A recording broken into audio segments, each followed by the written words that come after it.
This is week 178 of Russia's full-scale invasion of Ukraine. I'm Belokur, reporting to you from Kyiv, and I'll be taking you through the top stories from Ukraine this week.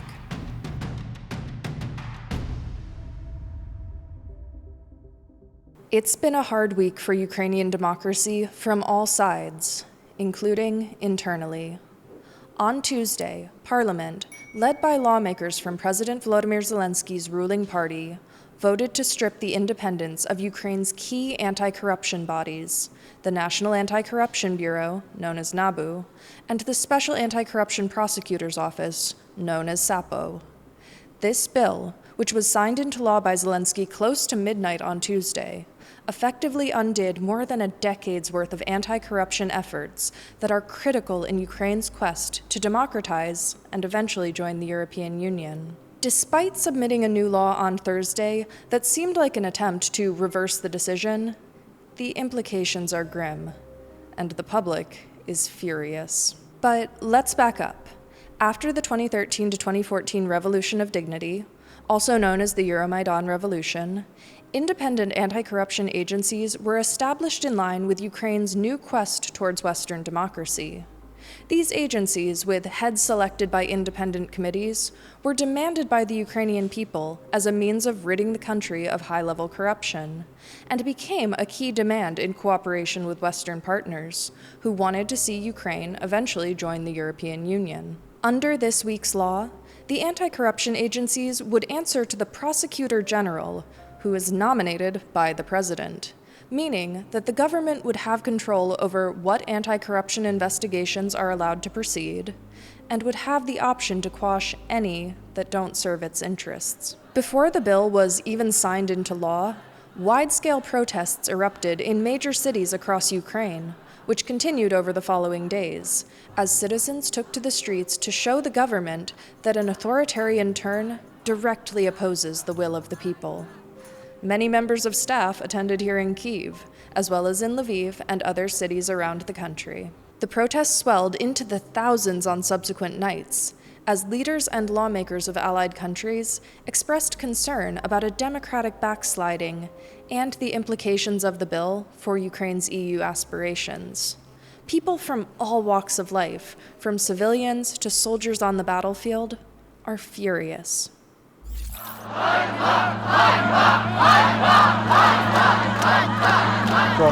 Буде стільки людей.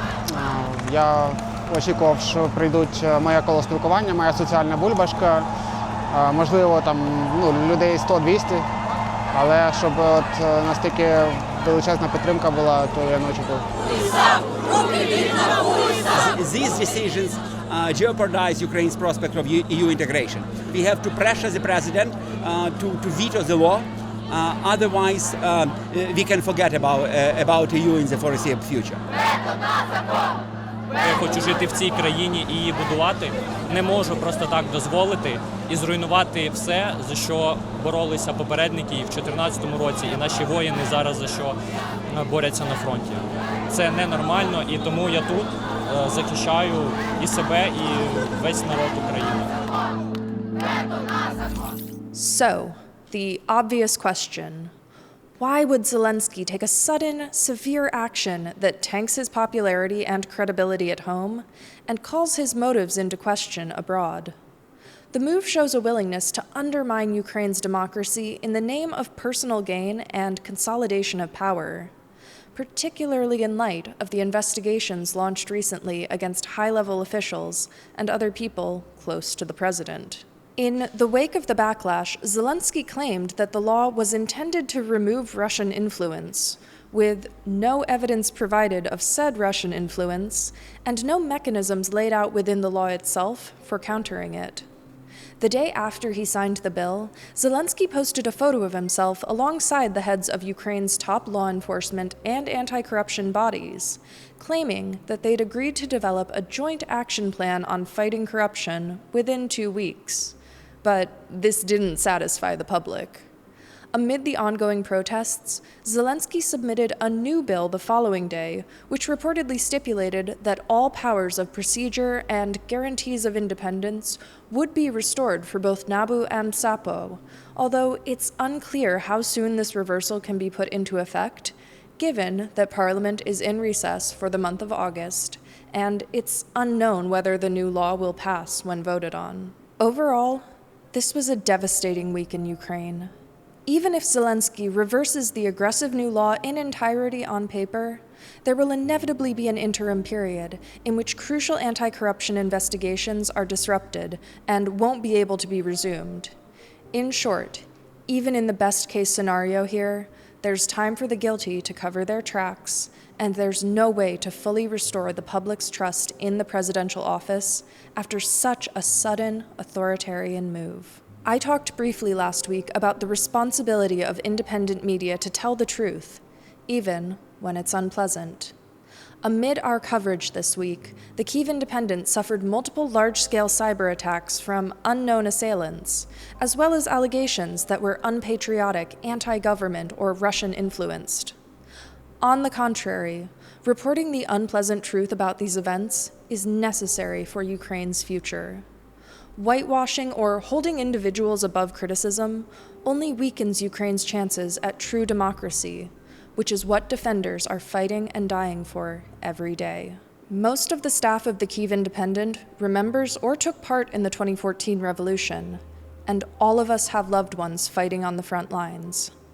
As such, we are viscerally aware of the cost of freedom, and our duty as independent journalists is to Ukraine, not to any politician. As one soldier told us when asked for his thoughts on this week's events, our weakness as a society and as state institutions is the strength of our enemy.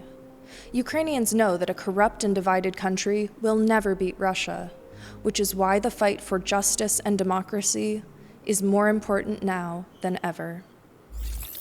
At the Kyiv Independent, we're a reader-funded news outlet, meaning that shows like this are only made possible by viewers like you. If you'd like to join our community of more than 20,000 members, there will be a link to our membership page in the description below. I'd also like to thank everyone who donates directly via YouTube. Your support is greatly appreciated.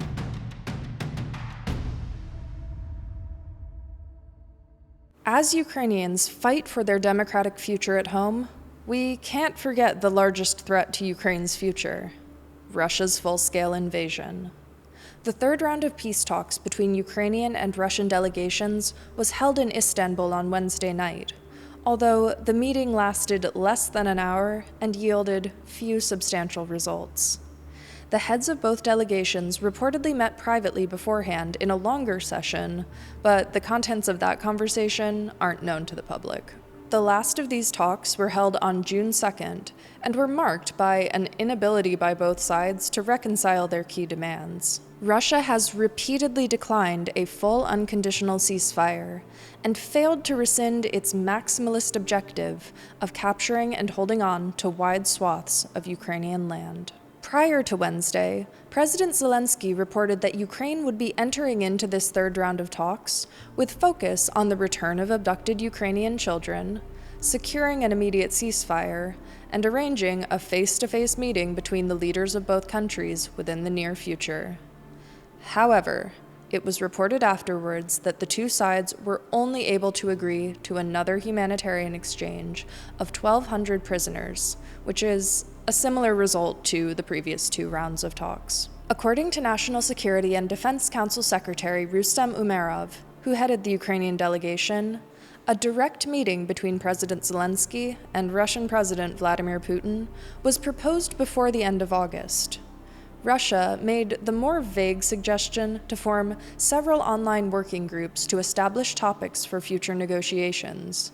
So we can assume that the Kremlin will continue to skirt the idea of a meeting between the two presidents, as they've done thus far. On the matter of abducted Ukrainian children, the head of the Russian delegation, Vladimir Bedinsky, claimed that Russia has reviewed the list of 339 children provided to them at previous meetings, and that the children in question are under state supervision, well provided for, and safe and appropriate childcare institutions in Russia, although no clear plan for their return was laid out.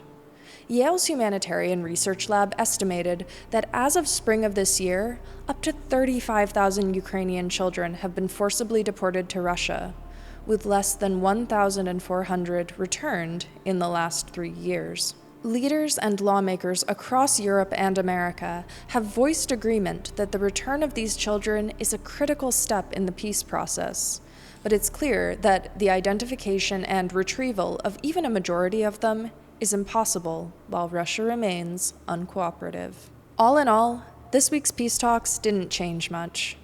Whether these talks are a formality by both sides to not lose favor with US President Donald Trump, or whether they'll ultimately lead to more hard-hitting talks between the leaders of the opposing sides is up for debate. What is known is that Russia's invasion continues, as does Ukraine's resistance.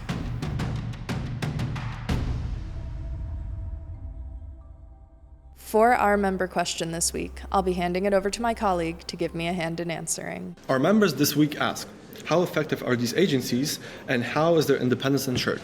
The agencies their effectiveness is actually in question, and there's a lot of people in Ukraine who would want these agencies to be more effective, to see more high-profile cases, but that was not the issue of the protest that happened.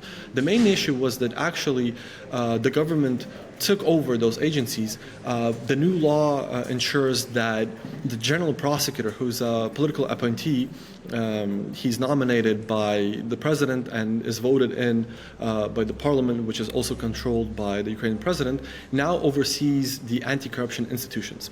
And that's a problem. Beforehand, what was happening is the two anti-corruption bodies in Ukraine were headed by people who were independently selected, independently from the government. They were selected by independent panels, which included both foreign and Ukrainian experts, and that ensured that those agencies were not controlled by anyone who's in power.